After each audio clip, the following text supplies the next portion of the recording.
When will the madness end? Two Hendrick Chevrolets blasted by an all-new penalty.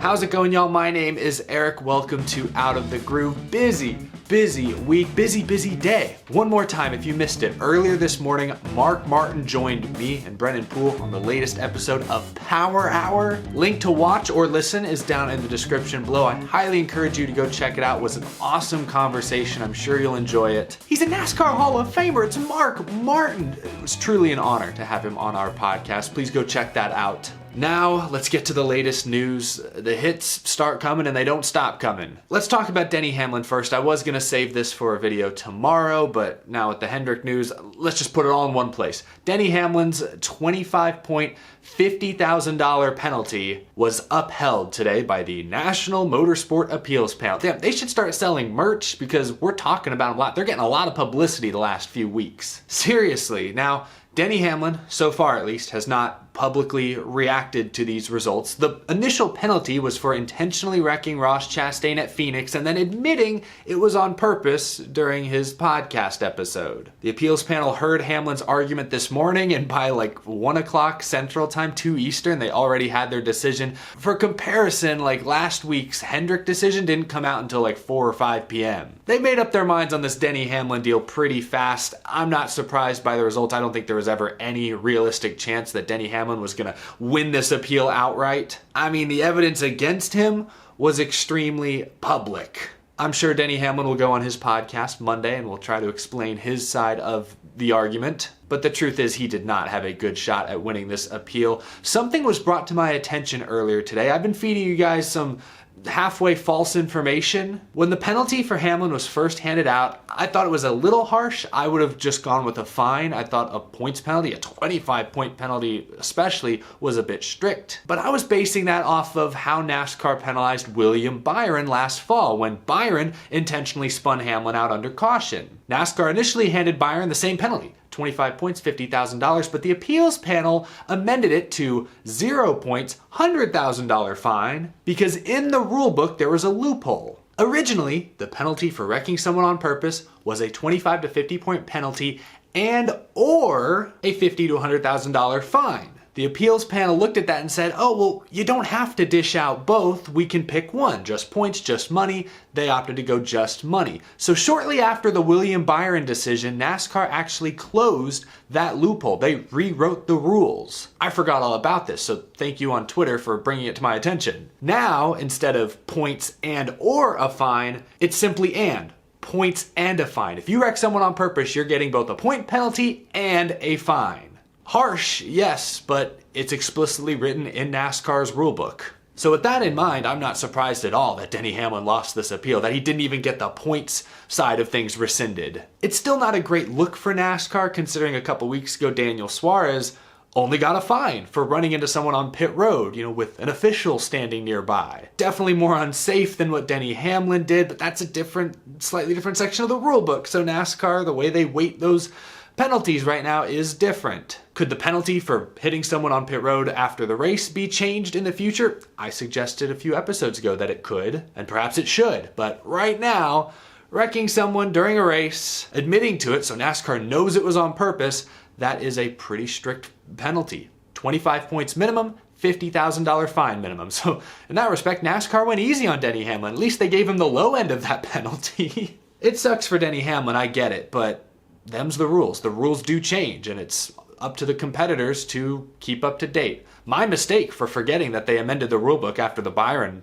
appeal, but they did, and it was public information. All the competitors had access to it, so yeah, I'm not surprised Denny Hamlin lost his appeal. That's really all I have to say about that. I'll be curious to hear what Denny Hamlin's argument, if he has one, I'll be curious to hear what it is, or what it was. And he could take this to the final appeals officer, but I doubt he does. I'm pretty sure he won't. I don't think Joe Gibbs wants him to. Joe Gibbs didn't even want him appealing it in the first place. Anyway, moving on now to the massive breaking news tonight. Hendrick Motorsports They're not out of the woods yet. We thought they'd been let off the hook. The appeals panel gave all those points back last week after the whole Louver fiasco, Louvergate. Each week, NASCAR selects 2 random cars from the race to take back to the NASCAR R&D Center in North Carolina for a more complete teardown. And this week, no coincidence, they selected 2 Hendrick Motorsports Chevys. I think it's safe to say it's not random that the 24 and the 48 cars were the ones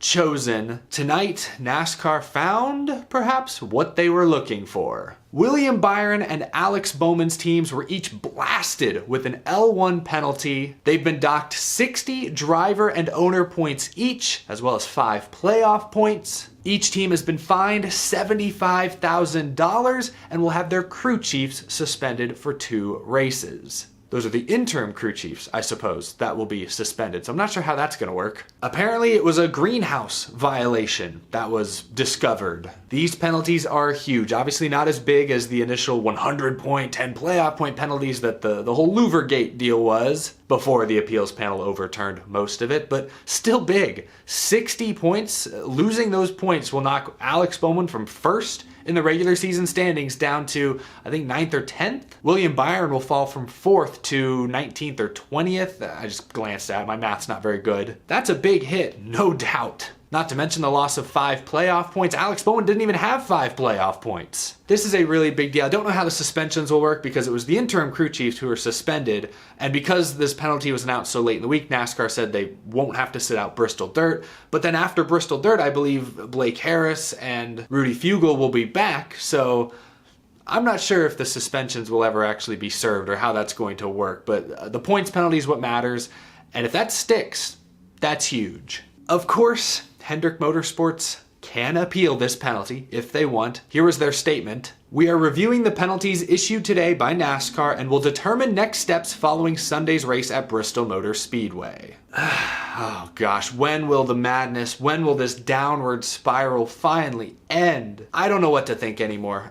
Penalties were probably legit. If NASCAR was just making something up, I don't think Hendrick would sit on it for a few days. I think they'd be appealing it right here, right now. Was NASCAR intentionally looking for something? Yes, obviously. Since the points penalty was amended last week, NASCAR has been furious. They feel like Hendrick Motorsports got away with something. They absolutely were looking for something to ding them. No doubt in my mind. But if there was actually an issue with the greenhouse, if there was an actual clear violation, then that doesn't mean the points penalty is unwarranted. It just means NASCAR should probably take a closer look at other teams and other cars as well, just to make sure this isn't only a Hendrick issue. That's what I think. I don't like that this looks like NASCAR was out to get Hendrick Motorsports. I think Hendrick Motorsports kind of got away with the Louver deal, honestly. How can you be guilty but still have most of your penalty rescinded? But that doesn't mean I like NASCAR going on a witch hunt trying to find anything they could ding Hendrick Motorsports for. I don't like that either. This is NASCAR trying to regain control of the garage, trying to reestablish some level of credibility with other teams, not Hendrick Motorsports, the other teams who saw what happened to Hendrick, who saw how they got away with murder and were upset by that decision, felt like that was unfair, unwarranted, unjustified.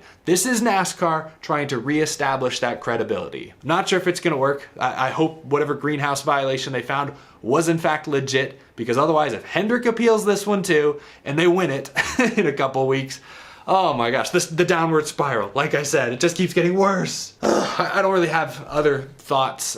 We don't know a whole lot. I'll be curious if Hendrick appeals. Maybe they like, no, you got us. We made it. We messed up. We did something. Sure. All right, you win this one, NASCAR. NASCAR gets the last laugh, perhaps, but I just don't know. Until we know what Hendrick's going to do, if Hamlin's going to take his to the final appeals officer, there's not much else to say. I just can't help but sit back and kind of laugh. Not like a funny, like, oh, that's great, hilarious laugh, but more just an exasperated, can we just take a breath? I feel like Mr. Incredible. Can the world just stay safe for 10 minutes? Can we go 10 minutes without a ridiculous penalty threatening the integrity of the entire sport? Can we just do that for 10 minutes? 5 minutes? 1 minute even? I just want to take a nap. Anyway, share your thoughts down in the comment section below. Check out the other videos I did today, the Mark Martin interview, the most recent episode of Out of the Groove from earlier this afternoon. I will see you again very, very soon. If you enjoyed this video, please leave it a like. If you're new and you love NASCAR, you want to stay up to date, be sure to hit that subscribe button down below. Thank you to my Patreon supporters for consistently sticking with me. I may still have a video up tomorrow, we'll see. If not, I'll see you on Easter Sunday after Bristol Dirt. Have a wonderful rest of your evening, folks. I'll talk to you again soon.